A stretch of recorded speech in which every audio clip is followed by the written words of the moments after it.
Divisional commissioner کا stand commissioner office رحیم یار خان کا سرپرائز دورہ، اسٹینڈ کمشنر کی غیر موجودگی پر شوکاس نوٹس اور کارروائی کرنے کی ہدایات۔ کیپٹن ظفر اقبال نے اراضی ریکارڈ سینٹر کا دورہ بھی کیا۔ اراضی ریکارڈ سینٹر میں بدنظمی کا سخت نوٹس لیتے ہوئے عملہ اور ADLR کے خلاف کارروائی کی ہدایات۔ عوام کے سرکاری دفاتروں میں عزت و تکریم کے ساتھ مسائل حل کرنے پر رکاوٹیں برداشت نہیں کی جائیں گی۔ کمشنر بہاولپور کیپٹن ظفر اقبال۔ حکومت پنجاب کے احکامات پر چیف سیکرٹری پنجاب کی واضح ہدایت ہے کہ تمام افسران مقررہ وقت پر دفاتر میں پہنچے۔ 5ویں سالانہ اسپورٹس گالا کی شاندار تقریب کا افتتاح سیکرٹری جنرل HED جنوبی پنجاب احتشام الحق اور وائس چانسلر پروفیسر ڈاکٹر محمد سلیمان طاہر نے کیا۔ مختلف شعبہ جات کے طلباء و طالبات نے بڑھ چڑھ کر کھیلوں میں حصہ لیا۔ انفارمیشن ٹیکنالوجی کی اسٹوڈنٹ ہوں۔ ہم لوگوں نے ٹگ آف وار کے لیے بہت محنت کی اور ہم لوگوں نے جیت کے دکھایا۔ اسپورٹس گالا میں کرکٹ، دوڑ، رسا کشی، تائیکوانڈو، فٹ بال، والی بال اور کبڈی کے مقابلے ہوئے، جس میں کھلاڑیوں نے بھرپور کارکردگی دکھائی۔ اسپورٹس گالا ہے جہاں پہ مختلف قسم کی گیمز ہو رہی ہیں۔ ابھی میں ٹگ آف وار کروا رہی ہوں اور اس کے علاوہ یہاں پہ ایتھلیٹکس کی گیمز ہو رہی ہیں اور بہت ایکسٹرا شارٹ پٹ ہو گئی، جیولن تھرو ہو گئی، ڈسکس تھرو ہو گئی، فٹ بال ہو گئی اور ساری مین گیمز ہو رہی ہیں یہاں پہ، اور ہم تھینکفل ہیں اپنے VC کے اور ڈائریکٹر اسپورٹس کے۔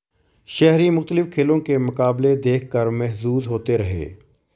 بچوں کا جوش و خروش ہے وہ فل جوش و جذبے کے ساتھ جو اس میں پارٹیسپیٹ کر رہے ہیں، اور میں امید کرتا ہوں کہ انشاءاللہ عمران خان صاحب کے ویژن کے مطابق جو ہے ہم یہاں سے ایک اچھا ٹیلنٹ جو ہے وہ نیشنل لیول پہ، انٹرنیشنل لیول پہ لے کے آئیں گے۔ یونیورسٹی کے طالب علم تعلیمی سرگرمیوں کے ساتھ ساتھ کھیل کے میدان میں بھی پرجوش نظر آئے۔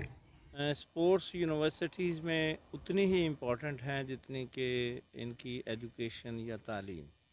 ریزن یہ ہے کہ ہیلتھی باڈی ہیلتھی مائنڈ، ہم پڑھتے تو رہے ہیں لیکن اس وقت چونکہ زیادہ تر اسٹوڈنٹس نوجوان جو ہیں وہ موبائل اینڈ لیپ ٹاپ کو یوز کرتے ہیں، تو ان کو گراؤنڈز میں لانا بہت ضروری ہے۔ صحت مندانہ سرگرمیاں نوجوانوں کو تندرست و توانا رکھنے میں اہم کردار ادا کرتی ہیں۔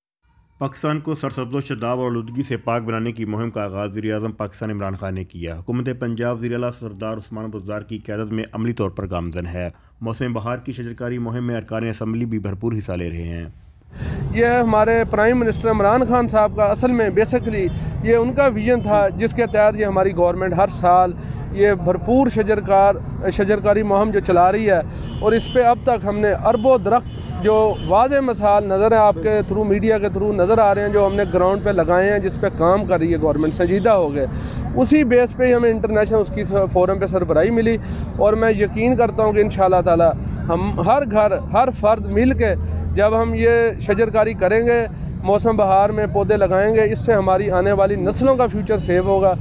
مہم کے دوران ضلع بھر میں 13 لاکھ سے زیادہ پودے لگائے جائیں گے۔ پاکستان کی آلودہ ہوتی ہوئی آب و ہوا کو زیادہ سے زیادہ شجرکاری کر کے ہی استعمال کے قابل بنایا جا سکتا ہے۔ جنگلات کا جو رقبہ ہے وہ لمیٹڈ ہے، تو اس کو ہم بڑھا نہیں سکتے، تو اب درخت بڑھانے کے لیے ضروری ہے کہ عوام الناس جو اپنے درختوں اپنے اس میں رقبے میں، اپنے زمینوں پر، اپنی گلیوں میں، محلوں میں پودے لگائیں، تاکہ ہمارے ملک میں جو ہے نا درختوں کی تعداد میں اضافہ ہو۔